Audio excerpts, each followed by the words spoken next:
So we're supposed to abide in Christ, dwell, live, rest in the secret place, hidden in Christ.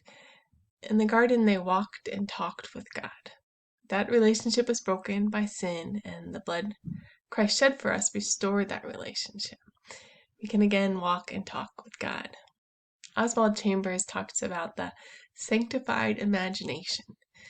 Imagine Jesus sitting with you, walking with you, talking with you, entering with you into the throne room to speak to the Father. Can you really imagine God not answering when his Son presents you and you come together with your request?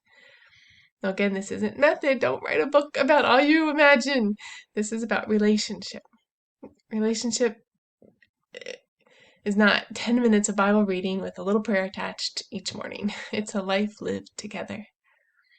That's how you should live your life, a walking with God so that he's the one you turn to. He promises to be an ever-present help in times of trouble. See him there and present and ready to help. It doesn't have to be plumbing. It could be people trouble. It could be money trouble. It could be technical problems. Before you call customer support, talk to God about it. And so we live our life with God. When my knee gave out and I collapsed and I felt like I couldn't move at all to try and get up, two of my boys came and prayed for me. Probably 3 seconds of praying, and I got up. And when the Wii remote wouldn't connect, my 9-year-old just prayed, "Jesus, help me," and it connected. I don't know that God cares about the Wii working, but he cares about teaching my son to call on the Lord when he needs help. And when the toilet wasn't filling with water and I opened it and jiggled the arm and nothing happened, I prayed and walked away, and I came back in 10 minutes and nothing was happening. And you don't, at this point, think God didn't come through. I jiggled it again, nothing happened. And I prayed and I walked away, and I came back in just a bit, and it was full and has continued working since.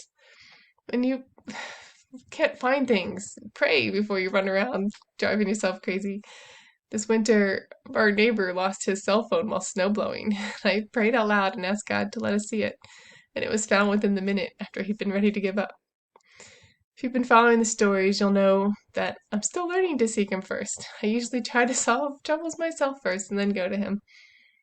That time in between has gotten shorter and shorter, and the list of things I'm willing to try before I turn to the Lord has gotten shorter and shorter, but I'm still learning.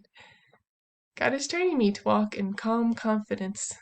If something breaks that calm, we need to stop and get our eyes back on him. Scientifically, we can only focus on one thing at a time. We have to only focus on Jesus. We can't share our attention. It's how we were made.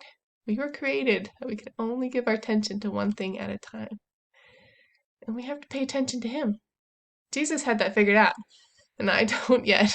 He only did what he saw the Father doing. He had his eyes on the Father, and we have our eyes on him. We need to see him with us, acting in and through us all the time. And that's how we abide. That's how we bear fruit to be a blessing to those around us.